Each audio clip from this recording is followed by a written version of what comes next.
quiero aquí hacemos nuestra última oración. El pastor Germán Montoya, pastor de la Iglesia Tierra de Fe. Ese fue el dato que me dio. Venga, pastor. Venga para acá, yo lo presento. Nuestro pastor no está hoy, pero él no dejó las ovejas solas. Mandó un pastor reemplazo. Entonces vamos a orar y bendecir al pastor Germán, porque Dios va a hablar en su corazón a través de él.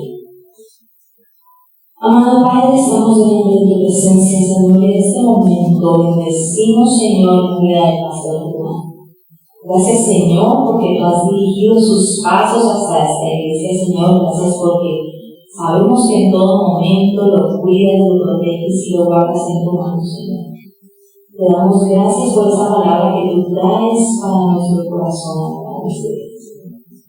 Tenemos que hablar tu palabra, Señor, con toda seguridad, Señor. Declaramos bendición sobre su vida y sobre su familia, Padre. Te alabamos y te bendecimos, Señor, una vez más, Padre, en el nombre de Jesús. Amén. Bienvenido, pastor. Estás en tu iglesia. Muy buen día. Bienvenidos. Qué alegría poder compartir, poder recibir esta invitación que yo sé que viene de Dios. Yo sé que es plan de Dios. Le agradezco también a nuestro pastor Freddy y a su esposa por la confianza. Sé que están ahora en una especie de campamento, ¿cierto? En un congreso recibiendo, dando, bendiciendo a la iglesia. Así que, gracias. Así que poder contribuir me da mucha alegría. Y quiero que sientan total disposición para abrir el corazón a Dios. Como les hablaban ahora, mi nombre es Germán Montoya, yo pastoreo en la Iglesia Tierra de Fe desde hace unos 13 años, pero sirvo al Señor hace cerca de 25 años. El Señor me llamó muy pronto a servirle con todo mi corazón, a través de llevar primeramente al pueblo en alabanza. Aprendí a llevar al pueblo en alabanza desde que prácticamente comencé. Ese fue mis primeros pasos. Luego pastoreando jóvenes y luego trabajando con familias.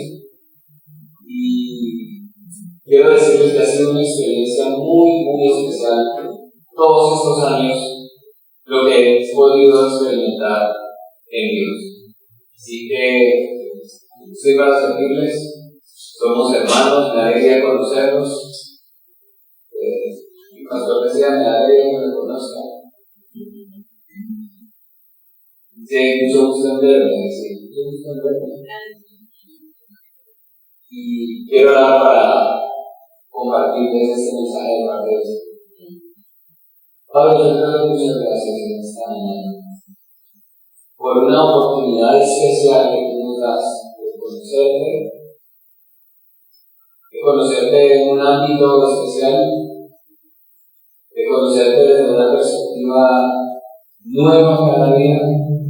Gracias por esta casa, gracias por tenernos aquí, gracias por tu unción y por tu Espíritu Santo. En el nombre de Jesús. Amén. Muy bien, quiero saber si esta cámara nos está enfocando. ¿Sí? Yo aquí no me debo mover. Estoy en la vida. Así saben que Dios nos tiene a todos en la vida. Dios nos tiene a todos en la vida. Él sabe quiénes somos.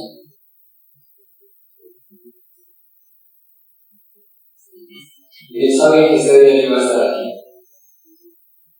Y no es casualidad, así que lo que vas a escuchar es bueno que lo capitalices, no les apunte, que trates de memorizar y recordar. Algo que Dios me habló y me ha enseñado y me ha desafiado en esto.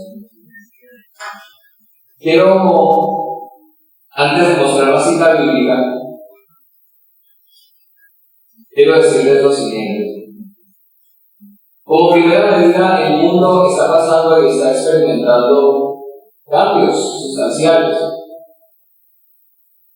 Ustedes se dieron cuenta de lo que sucedió hace un tiempo, unos días nomás en Turquía. Y sigue. Es impresionante terremoto que hizo que muchas personas perdieran la vida y muchas familias perdieran a sus seres queridos. Algo trágico.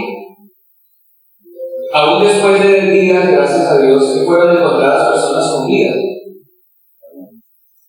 Pero muchas personas tienen la inquietud y dicen, ¿quién hace esto? ¿Será que el destino se le pasó por las manos a Dios? No se dio cuenta y ocurrió un terremoto. ¿Será que es la obra de la potestad de las tinieblas?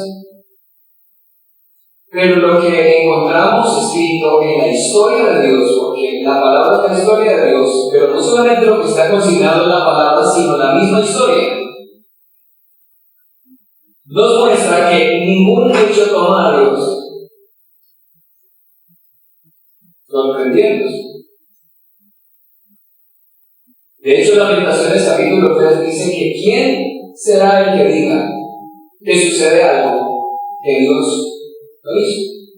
¿Acaso de Dios no proviene, dice, la calamidad y también el bienestar? Dios es el que hace todas las cosas.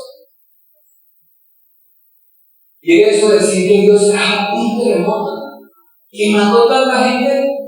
La respuesta es sí. Porque es que a veces se nos olvida la soberanía de Dios. Dios es soberano. Y Él hace como quiere, Él es el dueño de la vida. Nadie tiene absolutamente garantía del lugar, del tiempo en el que va a partir de esta tierra. De hecho, muchos de los más grandes partieron en la flor de su vida, si no miremos a nuestro mismísimo Señor Jesucristo. 33 años y medio y partió. Muchos de los jóvenes misioneros del primer siglo partieron siendo muchachos. ¿Cuál es la garantía? El hecho de que el libro de los Salmos dice y vivirás, tendrás largura de días. Y el hecho de que Moisés, en el Salmo 90, hable de edades como 70, 75, 80, no es garantía que todos estarán hasta esa época. Así que Dios puede llevarse a uno de sus santos, de sus hijos, siendo un niño, siendo un joven, siendo un adulto o un anciano. Él lo decide. Y eso hace que nosotros tengamos temor de Dios, respeto de Dios. Y eso nos hace buscarle, y eso nos hace honrarle, y eso nos hace caminar con Él. Los hechos en Turquía nos revelan a Dios y nos muestran a Dios. Los hechos en Siria nos muestran a Dios. Los cataclismos mundiales nos muestran a Dios y la historia misma nos muestra a Dios. La época en la que el Señor Jesucristo hizo su obra, que era época de Césares, nos muestra a Dios. Porque la historia es la historia de Dios. Entonces, si vemos que la historia es la historia de Dios y estamos en manos de Dios, yo pienso que nos tiene que importar Dios y nos tiene que importar sus decisiones y su reino. Debe ser altamente prioritario en nuestra vida. No puede ser algo secundario. No puede ser algo que yo tome a la ligera. No puede ser algo que se convierta en un rito semanal o tal vez diario de buscar a Dios por rito, por religión. Porque lo que el Señor vino a mostrarnos fue a su Padre. Vino a que tuviéramos no una religión, sino una relación con el Padre. Lo nuestro no es una religión, es una relación. Y si alguno se considera religioso, Esta religión son obras. Ayudar a los necesitados, ayudar a las viudas, a los menesterosos. Así como enseñó el maestro bíblico. Nosotros dependemos de Dios. Y a veces pasamos por muchos pasajes, por muchos libros de la Biblia de manera descuidada.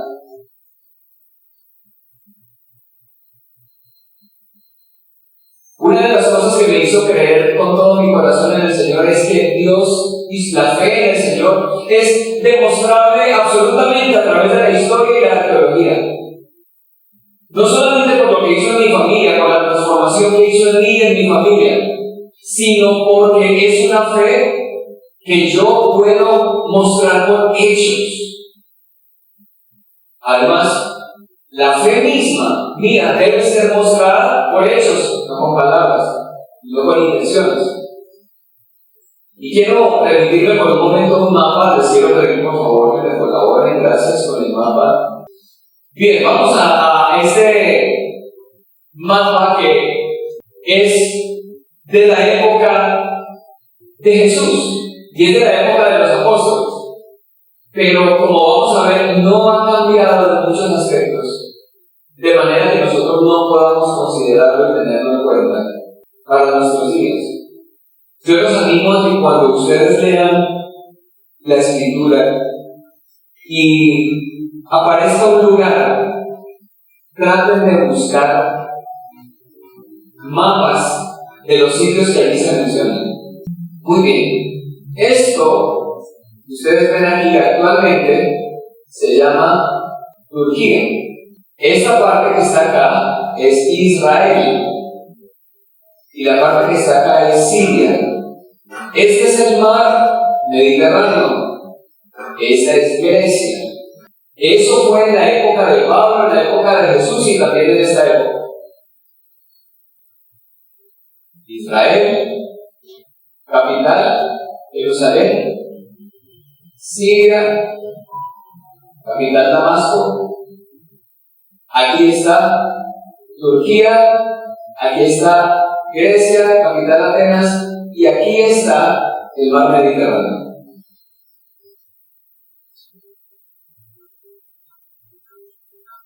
Esta ciudad que está aquí es Antioquía, la actual Antaquia.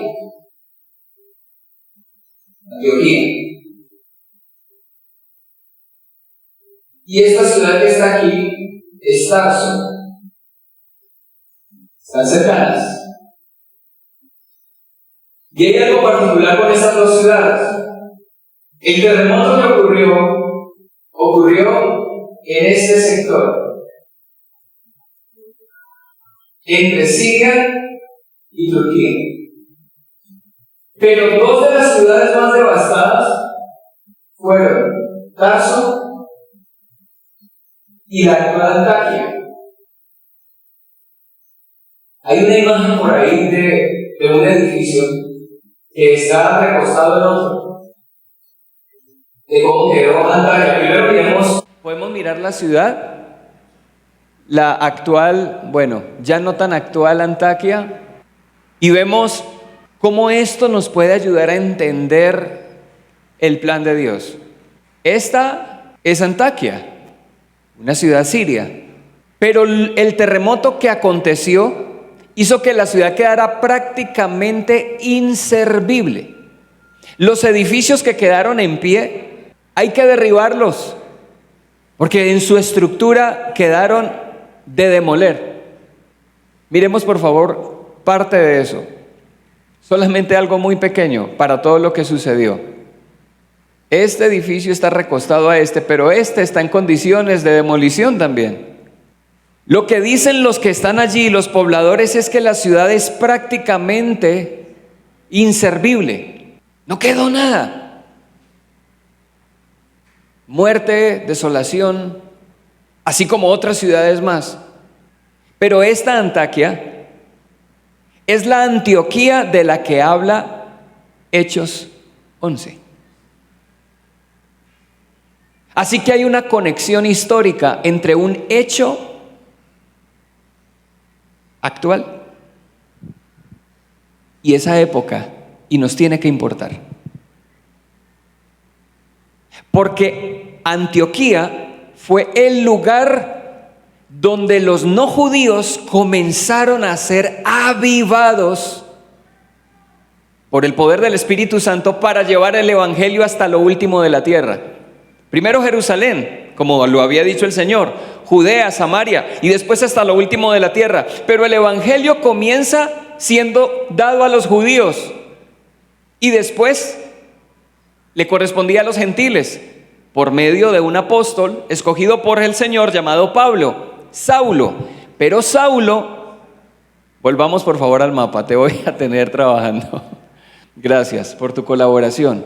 Pero Saulo era de una ciudad llamada Tarso, la actual Tarsos. Existe.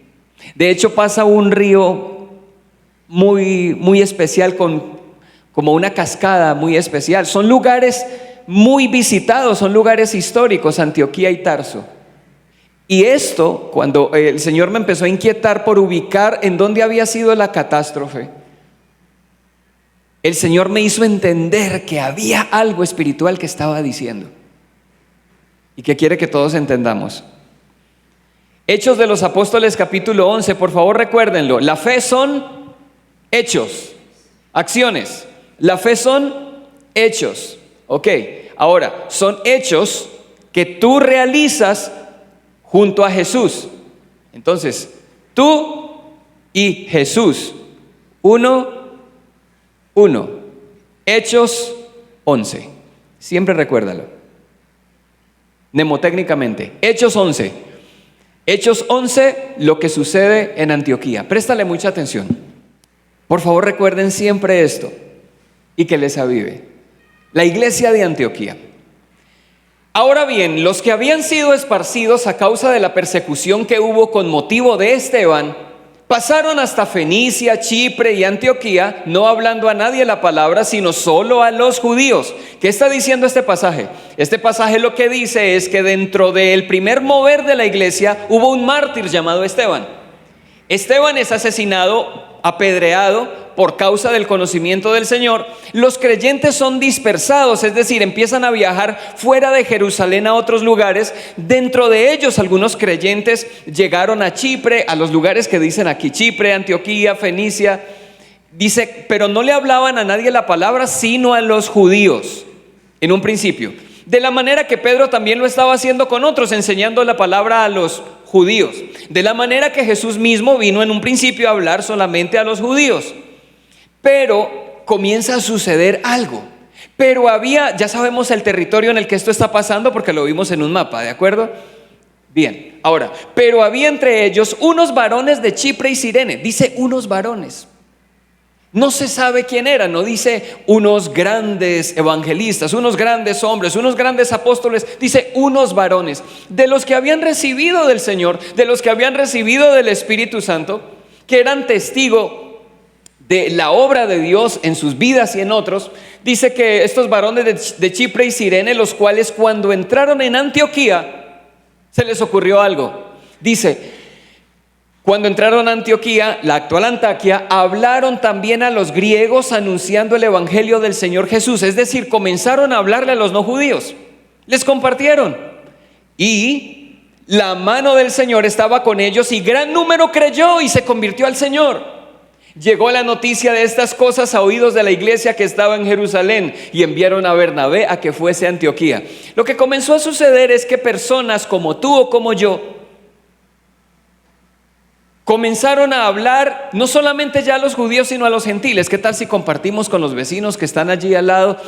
De pronto este mensaje de salvación les llega también a ellos. Acto seguido comenzaron a hablar y se dieron cuenta que el Espíritu Santo comenzó a moverse en medio de ellos. Esto sucedió en Antioquía, en ese lugar histórico en donde ocurrió el terremoto en esta época. Y lo que sucedió es que al ver semejante mover y alboroto, tenían que llamar a alguien que comisionaran para que se diera cuenta de lo que estaba sucediendo, y subió desde Jerusalén hasta Antioquía. Pero dice algo más, dice, cuando llegó vio la gracia de Dios, se regocijó y exhortó a todos a que con propósito de corazón permaneciesen fieles al Señor. Es decir, cuando llega Bernabé, cuando Bernabé llega, se impresiona y dice, también en los no judíos, también en los griegos, también en los que creían en Aristóteles, en Platón, también en los socráticos, también en los presocráticos, también en los que se inspiran en el pensamiento de Grecia, también en los que creían que el César era Dios, también en esos se está moviendo el Espíritu Santo y están creyendo. ¿Ven históricamente el peso que tiene el territorio? Donde comenzó todo esto después de Jerusalén e Israel. Y dice que ellos fueron allí, él se impresionó y los animó, dijo, tienen que seguir, permanezcan fieles en el Señor. Verso 24, porque era varón bueno y lleno del Espíritu Santo y de fe, y una gran multitud fue agregada al Señor. Después fue Bernabé a Tarso. ¿Recuerdan? ¿Ubican Tarso? Tarsos pasó prácticamente el mar, ¿no? Y se fue a buscar a Saulo de Tarso. Saulo era de Tarso, ciudad también implicada en el terremoto actual. ¿No está diciendo eso algo? ¿No nos estará dando Dios un mensaje nada más con un hecho histórico? Por supuesto, porque Dios habla a través de su palabra, pero habla a través de la historia, de las circunstancias, de los hechos. Y hay que estar muy atento, porque nada se pasa sin que Dios lo sepa. Entonces dice que se fueron agregados muchos al Señor. Después fue Bernabé a Tarso para buscar a Saulo, y hallándole le trajo a Antioquía. Se trajo a Saulo porque Saulo había tenido esta experiencia de que Dios lo había llamado. Este fue el momento para Saulo. Era el momento para comenzar el avivamiento desde Antioquía. Y dice, y se congregaron allí todo un año con la iglesia y enseñaron a mucha gente, y a los discípulos se les llamó por primera vez cristianos en Antioquía. Interesante saber que nunca ellos se reunieron para decir, bueno, ¿cómo nos vamos a llamar? A ver, ¿qué nombre nos ponemos? Los valientes, los poderosos, ¿cómo nos ponemos? Pongámonos los cristianos. Eso sí, nos vamos a llamarlos. No. La gente, cuando los veía por los lugares hablando acerca del Señor, los cristianos, los llamaron cristianos. Ellos sencillamente eran testigos del Señor Jesús. Ellos sencillamente hablaban de Dios, daban a conocer el nombre de Dios, daban a conocer la sangre de Cristo, su amor, su perdón, daban a conocer la gracia del Señor. Pero otros les llamaron cristianos. Y dice el verso 27, en aquellos días unos profetas descendieron de Jerusalén a Antioquía. Desde Jerusalén, recuerden que está en el sur, fueron a Antioquía, y levantándose uno de ellos llamado Ágabo, daba a entender por el Espíritu que vendría una gran hambre en toda la tierra habitada, la cual sucedió en tiempo de Claudio. ¿Ven? Notas históricas. Esto no es un cuento, esto no son los dioses griegos, esto no es mitología, es hechos. Por eso la fe en Cristo no son mitos, no es palabra, es hechos. Y si tú y yo no hacemos lo posible porque nuestra fe sea algo activo y no una religión, mi hermano, mi hermana, estamos perdiendo el tiempo en la vida. Dios quiere que tengamos hechos. Demuéstrame tu fe con tus obras. Es lo que dice el apóstol, ¿no? Santiago. Ok, entonces miren, sucedió entonces esto del hambre que venía. Ágabo. Entonces los discípulos, cada uno conforme a lo que tenía, determinaron enviar socorro a los hermanos que habitaban en Judea, que es Jerusalén, es el territorio de Jerusalén, lo cual en efecto hicieron, enviándolo los ancianos por medio de Bernabé y Saulo. Es decir, Bernabé y Saulo se fueron a hacer recolecta para traer a la gente que tenía hambre en Jerusalén. hechos, más que palabras. Yo no sé si a esto a alguien ya le está hablando, pero les voy a compartir lo que a mí me habló el Señor y lo que me habla de esto. Cuando ocurre un terremoto en las Escrituras, algo, ya sabemos, producido por Dios, algo Dios está haciendo. ¿Recuerdan? Cuando el Señor Jesús murió, hubo un terremoto. Cuando el Espíritu Santo descendió en Pentecostés, hubo un terremoto. ¿Es así?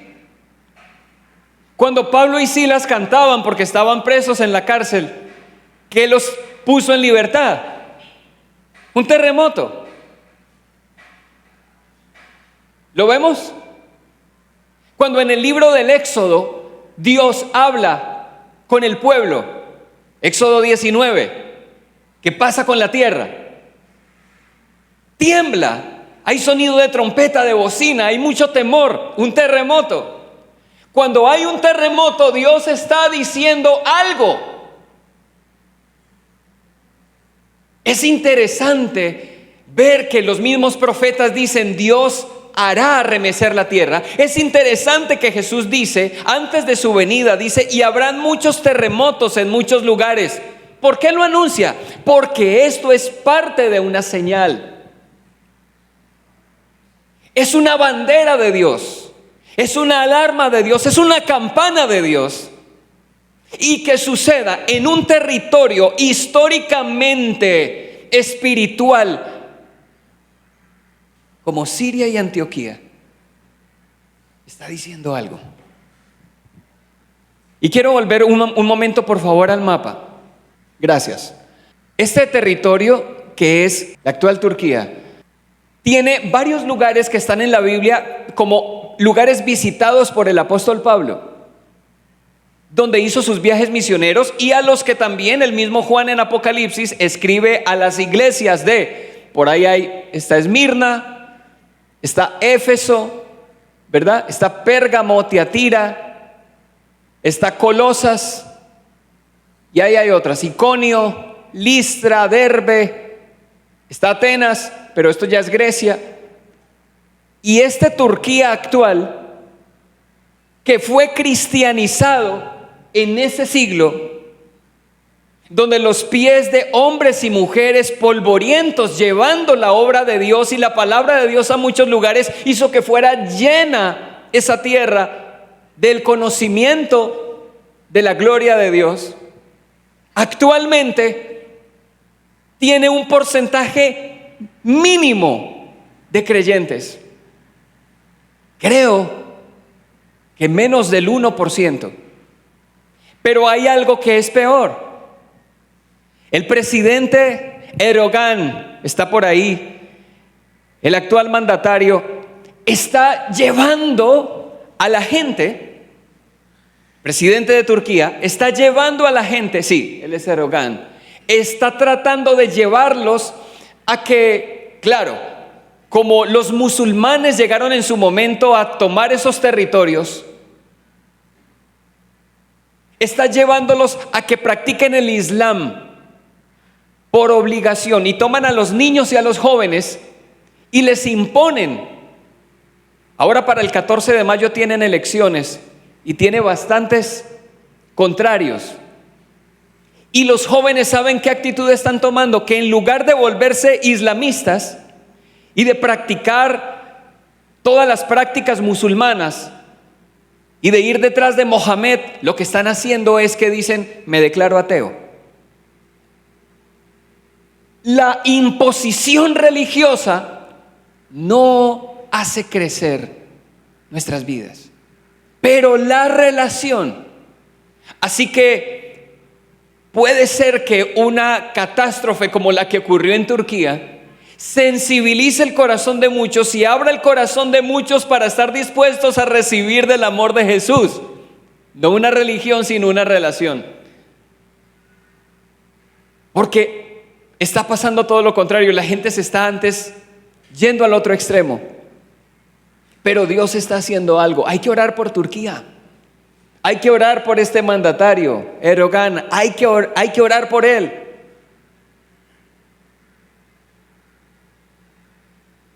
Y tenemos que aprender de la situación. Varones, mujeres, no es con la imposición ni con la arrogancia, ni con el orgullo, ni con la altivez, ni con los gritos, ni con la soberbia. La forma de crear un avivamiento es con un corazón humilde, porque el corazón humilde Dios no lo desprecia, pero el corazón altivo lo mira de lejos. Si alguien quiere a Dios habitando en su familia, tiene que hacerse como niño. Ese es el desafío del Señor. Y esto está pasando. Por otro lado, el presidente de Siria, Bashar al-Assad, por ahí está también. Es un hombre que, como tiene sus sesgos y tiene sus situaciones con otros países, entonces la limitación de las ayudas es grande. No hay vinculación del país como tal con otros. Tienen el problema en Alepo. Dice: yo gané en Alepo la guerra. Y tiene ahí sus pujas. Pero resulta que Antioquía pertenece a Siria. Antaquia. Y está destruida. Y necesitan ayuda. La va a dejar entrar. ¿Somos nosotros las personas que tenemos la humildad para dejarnos ayudar? O cuando estamos en algún área de nuestra vida en derrota, decimos: no, yo puedo solo. Yo soy capaz. No, mis hermanitos.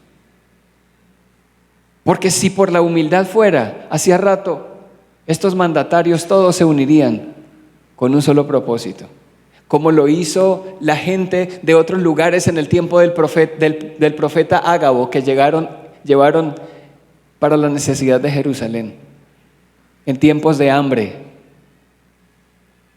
en tiempos de calamidad, como este del terremoto, como en esa época el hambre, se conoce el corazón de los verdaderos creyentes.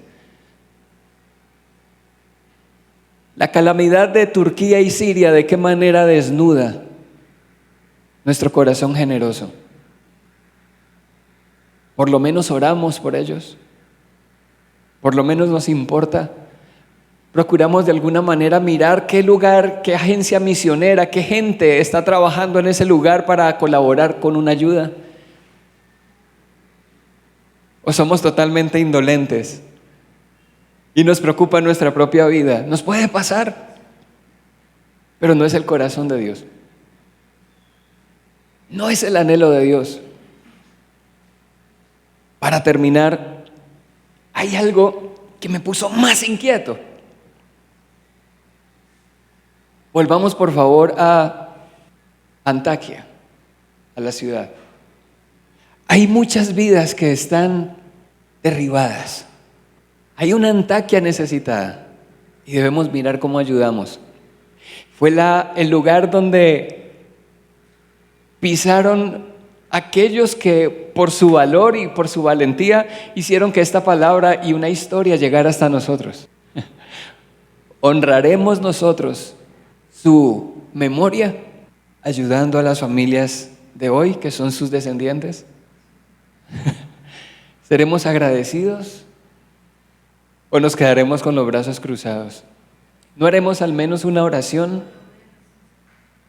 Pero ahora bien, ¿nos callaremos ante la necesidad y cerraremos la mano ante la necesidad de los que están necesitados en nuestra propia casa?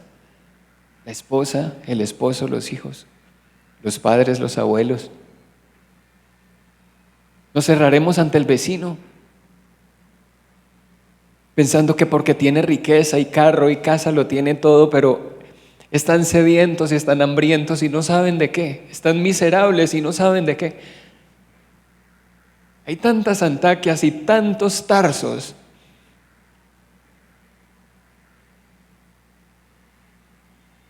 Y una de las señales de que nuestro corazón se aparta de Dios es cuando nos volvemos indolentes. Por mucho que hablemos esta Biblia, yo mismo como pastor podría estar hablando de Dios con un corazón absolutamente ausente de sus propósitos. Y me impresiona que 2 días después del terremoto, en una capilla, no muy conocida por muchos en Kentucky, en un momento en el que se estaba haciendo una oración como cualquier día, de repente, algunos de estos jóvenes no se querían ir. Y sencillamente la gente venía y sentía el deseo de confesar sus faltas. Y se hizo más tarde y no se quisieron ir. Y lo que sucedió fue que comenzaron a acercarse otros. Y otros. Y otros. Y no había algo espectacular. No había algo impresionante, ni estaban... No, con esto quiero decir que atender a través de labor social y dar alimentos sea incorrecto. Es parte de nuestra labor. Pero no estaban repartiendo pan. No tenían, y no quiere esto decir que el grupo de alabanza que tenía el rey David en su época en el templo, que era algo glorioso, no sea algo bonito y bueno. Y es bueno. Pero curiosamente, en este caso al menos, no había un grupo de alabanza imponente. Pero lo que cuentan muchos es que había gente que entraba y salía y decía, es que sentimos un amor que no se nos mete dentro y sentimos estar en este lugar y sentimos adorar a Dios y muchos se unen. Lo atractivo que es el amor verdadero, libre de hipocresía. Y entonces pensé en Antaquia y algunos dicen, si tal vez este será el avivamiento que Dios está comenzando a generar, que muy seguramente no solo pasa allí en Kentucky, en la Universidad de Asbury creo que se llama, porque pueden haber otros lugares que no conocemos donde no llega la televisión, que hay gente avivada. Pero sí firmemente creo que Dios está levantando su bandera y está tocando la campana, como en esa competencia de ciclismo que falta una vuelta y se toca la campana porque el Señor ya viene. Y se mueve la bandera porque se le dice a los competidores de los carros de carreras que ya les queda la última vuelta o las últimas vueltas. Yo no te conozco y tú no me conoces, pero conocemos a quien nos conoce.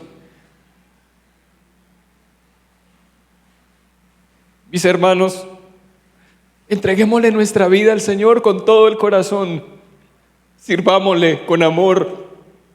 Acerquémonos a Él porque en ese acercamiento a Él, a su amor, nuestros corazones serán purificados. No se trata de dejar de hacer cosas. No se trata de dejar de pecar esencialmente. Es importante dejar de pecar, pero el dejar de pecar viene como consecuencia de acercarte a Dios y conocerlo, y no vas a querer pecar porque sientes tanto su amor y querrás pecar tal vez y querrás fallar cuando estás alejándote, pero mientras estés cerca el avivamiento está en tu corazón y lo vas a generar alrededor y vas a servir a Dios desde cualquiera que sea la esfera y el ámbito donde Dios te ponga, la congregación en la que estás. Que seas tú un avivador para tu casa, para tu familia, partiendo de un corazón puro. Sé que hay gente llena de dones y talentos aquí. Yo era el hombre más inseguro, más tímido y más introvertido de todos. Y tengo que confesar que a veces en mi carne tiende a traicionarme ese Germán antiguo, a decirme eres un tímido y no puedes hacer tal cosa. Es mi confesión. Pero descubro que solamente basta con soltarme en sus brazos para haber visto en muchas ocasiones que ese niñito tímido de los 21 años que conoció al Señor puede convertirse en un león para la gloria de Dios. Y lo mismo puede hacer a través de tu vida. Tú no eres cualquier persona, tú eres un escogido y una escogida por Dios. Y yo no conozco tu historia, pero Dios conoce la tuya. Y Dios tomó la historia de un hombre destruido, orgulloso, altivo y arrogante, que asesinaba creyentes, llamado Saulo, y hoy sabes dónde nació, en Tarso. Y lo utilizó para comenzar y empoderar e impulsar un gran avivamiento en una ciudad llamada Antaquia.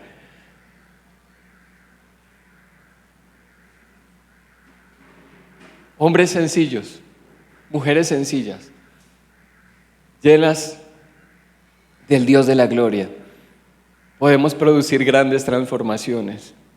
Ánimo, mis hermanitos, amémonos, amen al pastor, amen este lugar, vayan, sean testigos del amor de Dios, dispónganse a servirlo. Ánimo, que Dios está con ustedes, Dios está aquí. Hablemos con el Padre, por favor. Señor, yo te doy toda la gloria, Señor, por esta hora, y bendigo a mis hermanos, Señor.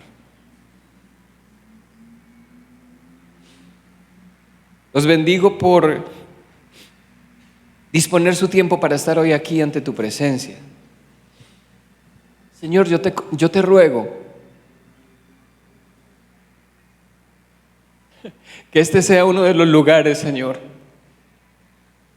que tú avives y que continúes avivando, porque estoy seguro que ya estás obrando. Allí donde están en este congreso, este campamento, tócales, Señor.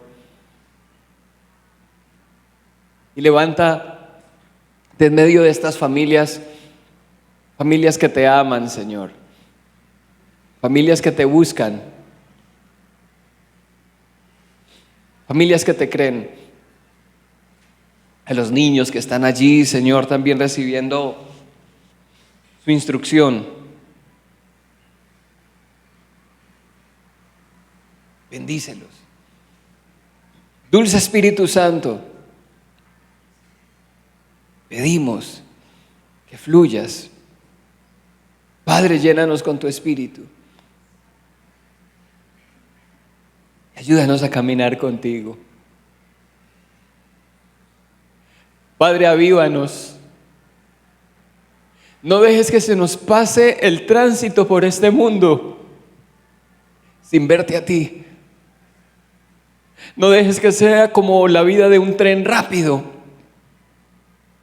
que no disfrutó, que estuvo en afanes y carreras y que no te vio. Déjanos caminar contigo, enséñanos a caminar contigo como la gente de Hechos 11. Yo te pido, Señor, que te pedimos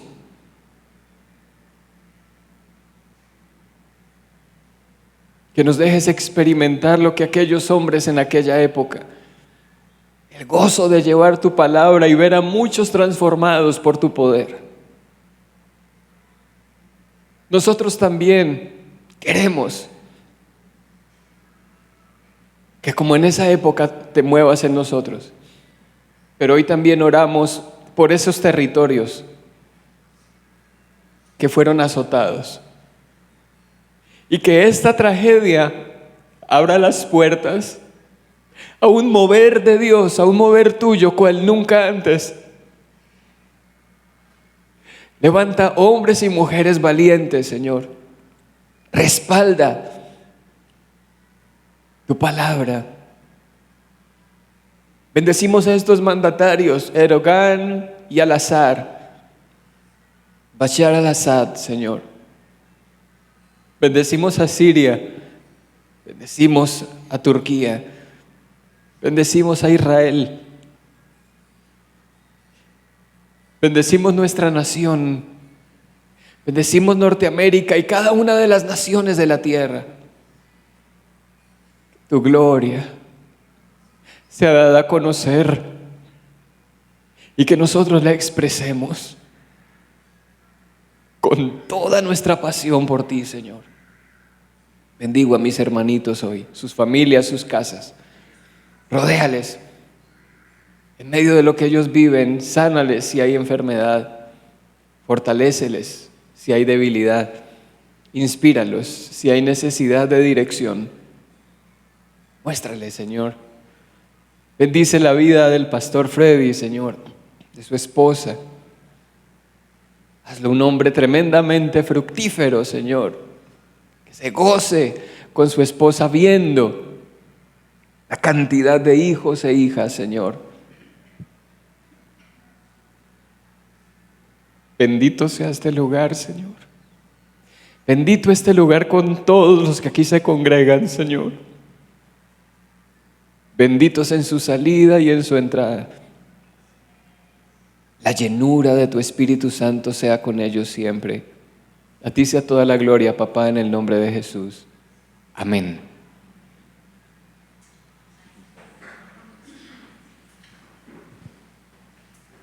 Bendiciones para todos. Muchas gracias por la invitación.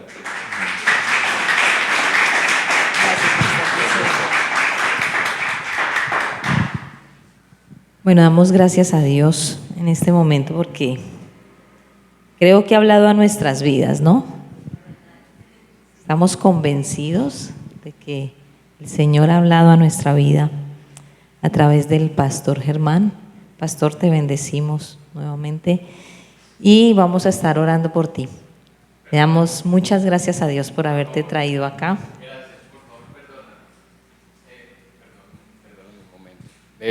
Papito, venga acá, por favor. Sí, se me había olvidado presentarles a mi padre. Aquí lo ven desde la cámara, papá, y se hace más acá para que sea más famoso. Papito, tal vez quiera saludar a la iglesia. Sí, muchas gracias por la oportunidad de acompañar a mi hijo aquí a esta congregación y a dar testimonio de la tranquilidad que el Señor me da a mí, siendo el padre de una persona que lleva la palabra. Es como un renacer para mí, el que no lo reconocí en el momento cuando mi hijo empezó a escuchar la palabra y a conocer a Dios. Fue un renacer también para mí. Y ahora que me puedo acostar a dormir sin estar pensando que mi hijo está haciendo alguna actividad nociva para la sociedad, para la familia, los felicito a todos que están aquí, que todos tienen sus hijos, que en algún momento van a sentir también cuando sus hijos estén volantones ya, que ya no piden permiso para salir. Entonces van a sentir esa tranquilidad que da Dios de tener una familia orientada hacia los caminos del Señor y que no dejan que la arrogancia les cierre la puerta a la generosidad, porque esto nos hace más grandes para el Señor. Muchas gracias a todos. Gracias, bienvenido. Gracias, pastor.